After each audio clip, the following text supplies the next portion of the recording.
Hello दोस्तों, कैसे हैं आप लोग। दोस्तों हम लोग प्रैक्टिस सेट शुरू किए थे हिंदी का और 11 महा प्रैक्टिस सेट हो चुका है। पहले पहले मैंने 5 हिंदी के प्रैक्टिस सेट पहले ही अपलोड कर चुका था मैंने, और महा प्रैक्टिस सेट में 11 प्रैक्टिस सेट उसमें भी अपलोड हो चुका है हिंदी का। तो आप लोग सभी को देख रहे होंगे, ऐसी आशा करता हूँ मैं, और बहुत कुछ सीखने को आपको मिल रहा होगा।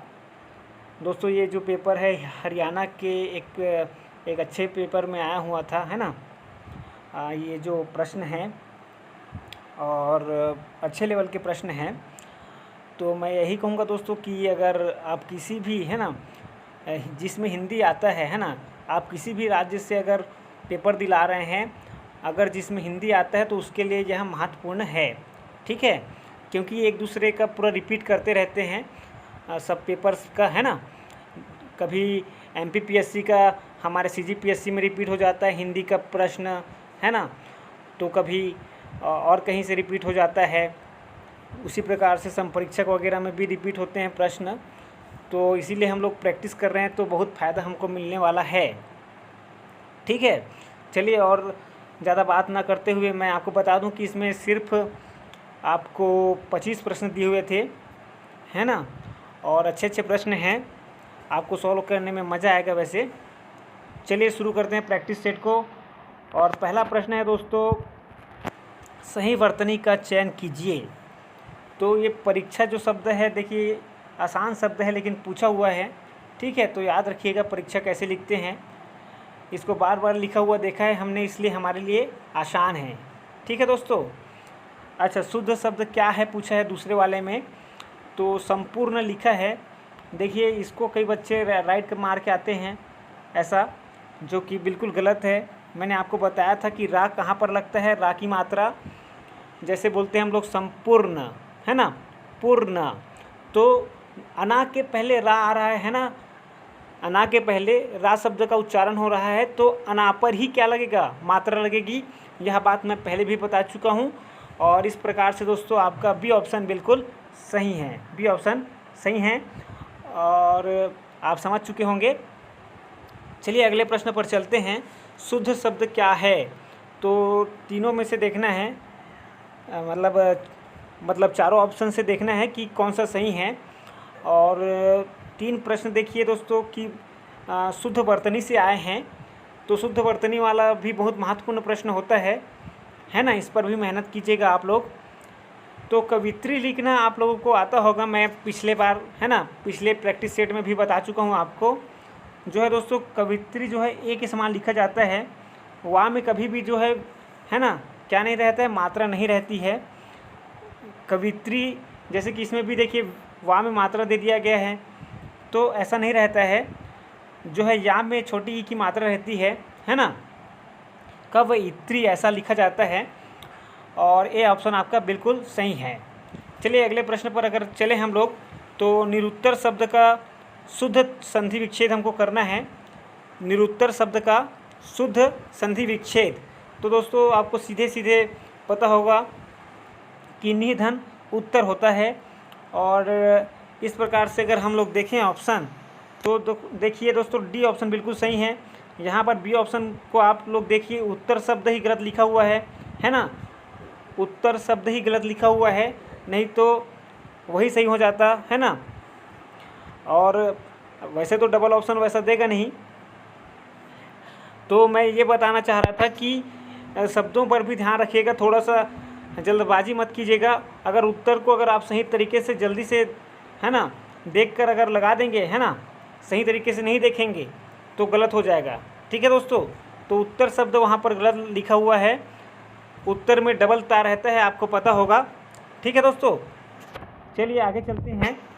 पंचवटी में कौन सा समास है, तो पिछले बार जब प्रैक्टिस सेट में पंचवटी आया था तो द्विगु समास नहीं दिया हुआ था, वहाँ पर हम लोगों ने विशेष अर्थ लेते हुए, है ना, विशेष अर्थ लेते हुए बहुब्रीहि समास लगाया, क्योंकि उस पंचवटी की बात की जा रही थी जहाँ पर राम जी रुके थे, मतलब एक विशेष स्थान के बारे में बता रहा था, ठीक है। 2 शब्द मिलकर एक विशेष स्थान के बारे में बता रहे थे। और यहाँ पर देखिए, यहाँ पर द्विगु समास जब ऑप्शन में है तो लगा देते हैं द्विगु समास, है ना। जहाँ भी संख्यावाची होता है द्विगु समास होता है। और द्वंद्व में क्या होता है दोस्तों, बराबर का, है ना, टक्कर बराबर का होता है, ठीक है। तो हमको भी टक्कर बराबर का देना है किसी भी परीक्षा में, ठीक है। तो उसके लिए तैयार रहना है और मुकाबला टक्कर का होगा, ठीक है। और कर्मधारय में मैंने बताया था आपको कि विशेषता जहाँ पर बताई जाती है अधिकतर वहाँ पर क्या होता है, कर्मधारय समास होता है। जैसे महापुरुष, है ना, तो महापुरुष जो है ना, इसमें भी क्या है, इसमें भी आप को अगर मैं बताऊं तो इसमें भी कर्मधारय समास है। महादेव, है ना, महान है जो देव, महापुरुष, महान है जो पुरुष। तो हालांकि महाशब्द दो चार पर, है ना, बहुत सारे शब्दों के सामने लगता है, लेकिन फिर भी ये अवयवी, है ना, अवयवी भाव समास में नहीं आता है।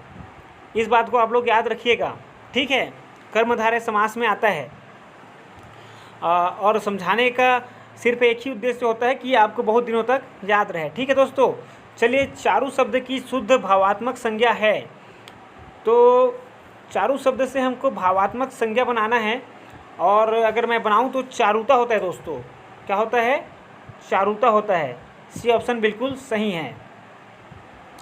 अब अगर गिरी शब्द देखें हम लोग, तो गिरी शब्द का शुद्ध बहुवचन है।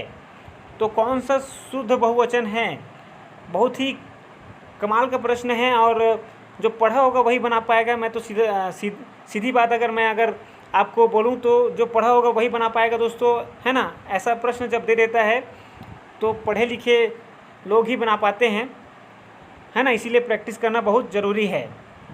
देखिए, गिरी शब्द का अगर शुद्ध बहुवचन मैं बताऊं तो बी ऑप्शन बिल्कुल सही है। गिरियाँ नहीं होता है, गिरी ही होता है, ठीक है। लेकिन रा की मात्रा जो है बड़ी हो जाती है ना। रा में बड़ी की मात्रा लग जाती है।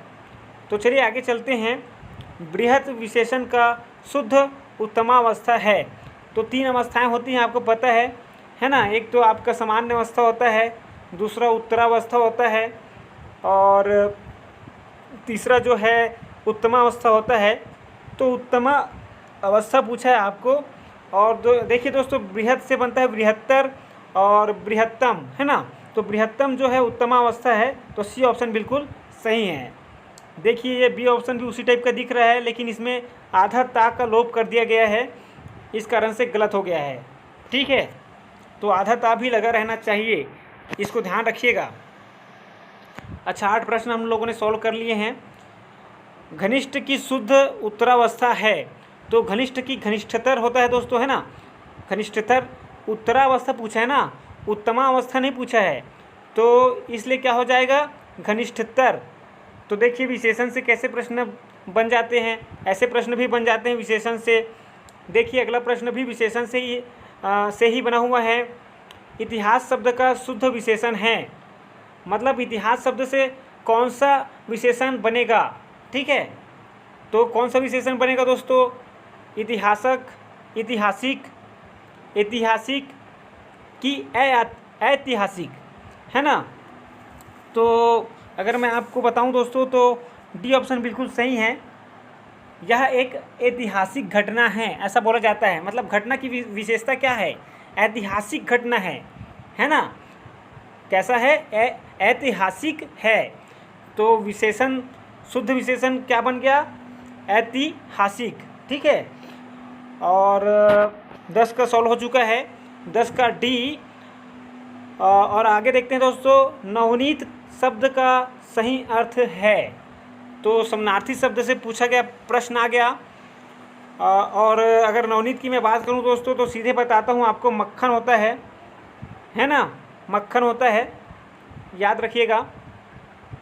प्राचीन का विलोम है। ये देखिए दोस्तों, रिपीट हो रहा है प्रश्न, है ना, रिपीट हो रहा है। वो जो है दूसरे राज्य के प्रश्न पेपर में आया हुआ था, और ये दूसरे राज्य के प्रश्न पेपर में आया हुआ है ना। तो प्राचीन का विलोम मैंने आपको बताया था कि अर्वाचीन, है ना, अर्वाचीन होता है, याद रखिएगा। देखिए, अगला प्रश्न है, मनुष्यता का जो है विलोम ही पूछा गया है ना।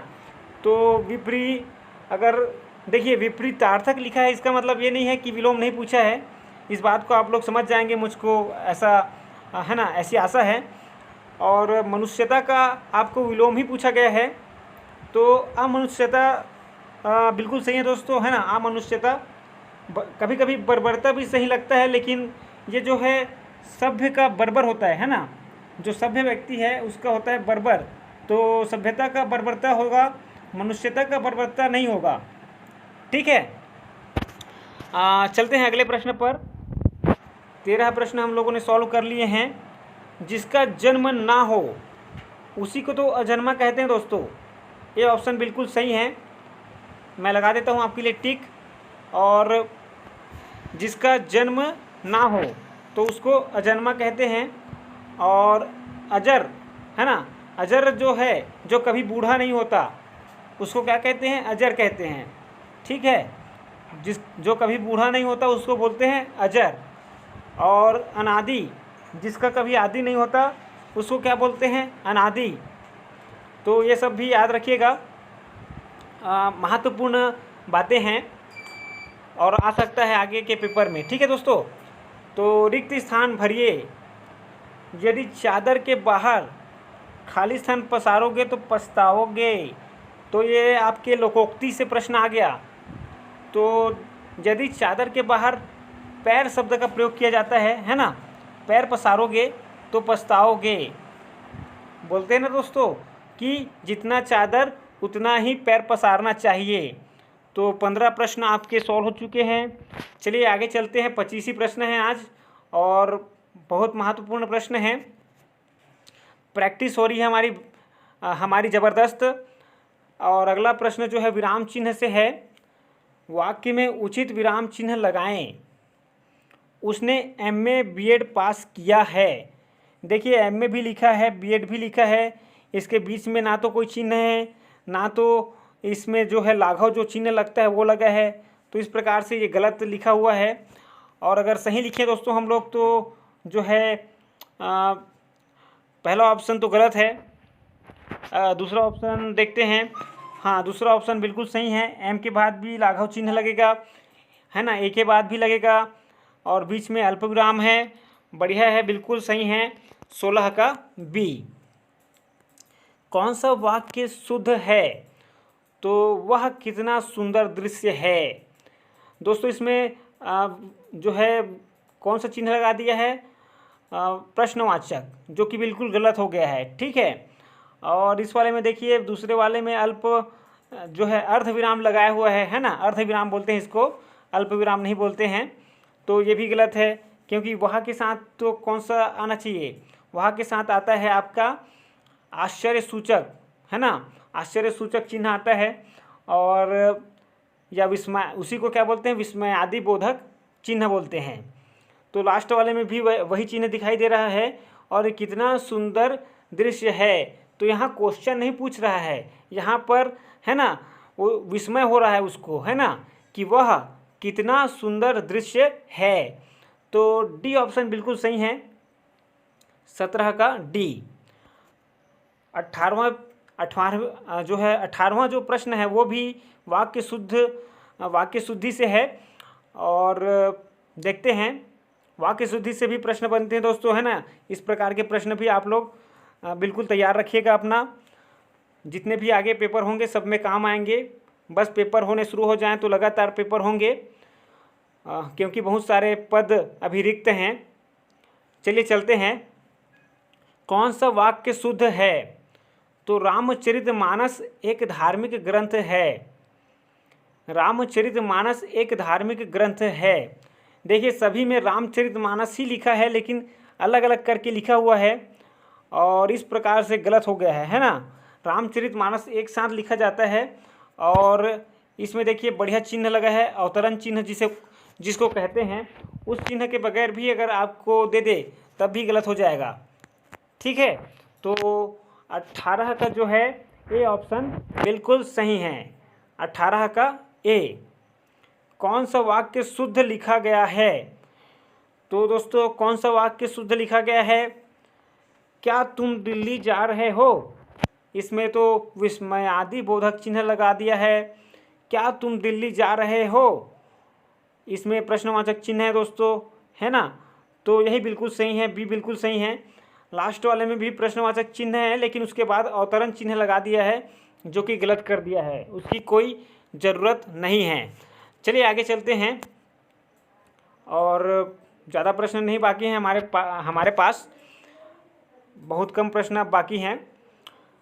20वां प्रश्न है, कनक कनक ते 100 गुनी मादकता अधिकाय। देखिए दोस्तों, अलंकार से प्रश्न आ गया, इसमें कौन सा अलंकार है पूछा गया है। तो कनक कनक 2 बार प्रयोग किया गया है और दोनों का अलग अलग अर्थ है। एक बार कनक मतलब धतूरा हो रहा है ना, और एक बार कनक मतलब सोने से उसका अर्थ निकाला जा रहा है। तो ऐसा जब भी होता है, जब 2 बार प्रयोग हो, है ना, और अलग अलग अर्थ दे, तो वहाँ पर यमक अलंकार होता है। कौन सा अलंकार होता है दोस्तों? यमक अलंकार होता है। तो बी ऑप्शन बिल्कुल सही है। चलिए अगले प्रश्न पर, रहीमन पानी राखिए बिन पानी सब सून में कौन सा अलंकार है? दोस्तों, पानी शब्द के साथ 3 अर्थ चिपके हुए हैं, है ना। इस पंक्ति में 3 अर्थ चिपके हुए हैं पानी के साथ, और चिपका हुआ अर्थ जब भी होता है तो श्लेष अलंकार होता है।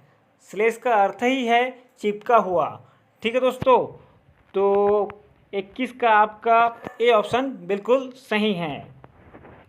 अच्छा, अगला प्रश्न जो है, ये देखिए दोस्तों, ये लेखक वाला रचना वाला प्रश्न है, जो कि हमारे में, है ना, सीजी व्यापम में आज तक पूछा नहीं गया है, लेकिन देख लीजिए, अगर पूछ ले कभी तो ये बहुत महत्वपूर्ण हो जाएगा आपके लिए। कितने पाकिस्तान नामक उपन्यास के लेखक हैं? तो कितने पाकिस्तान, ये कमलेश्वर जी ने लिखा है। बहुत महत्वपूर्ण उपन्यास है वैसे तो, लेकिन हमारे में सीजीपीएससी सीजी व्यापम में शायद सिलेबस में नहीं है, इसलिए पूछा नहीं जाता है ना। चलिए आगे चलते हैं। राजेंद्र कुमार द्वारा संपादित पुस्तक आलोचना का विवेक किस विधा से संबंधित है? तो आलोचना का विवेक दोस्तों, ये आलोचना से ही संबंधित है, और वैसे तो बहुत महत्वपूर्ण है, याद रखिएगा। रामचरितमानस के रचयिता कौन हैं? तो ये तो आप सभी को पता होगा, रामचरितमानस के रचयिता कौन हैं? तुलसीदास जी हैं, ये पता है आपको, बिल्कुल पता होगा। चलिए आगे वाला जो प्रश्न है, पोथी पढ़ी पढ़ी जगमुआ पंडित भया न कोय, ढाई आखर प्रेम का पढ़े सो पंडित होए, उक्त साखी विचार किसके हैं? तो आप सभी ने बचपन में पढ़ा होगा कई बार, और ये कबीर दास जी का, है ना, साखी विचार है। तो ये ऑप्शन बिल्कुल सही है।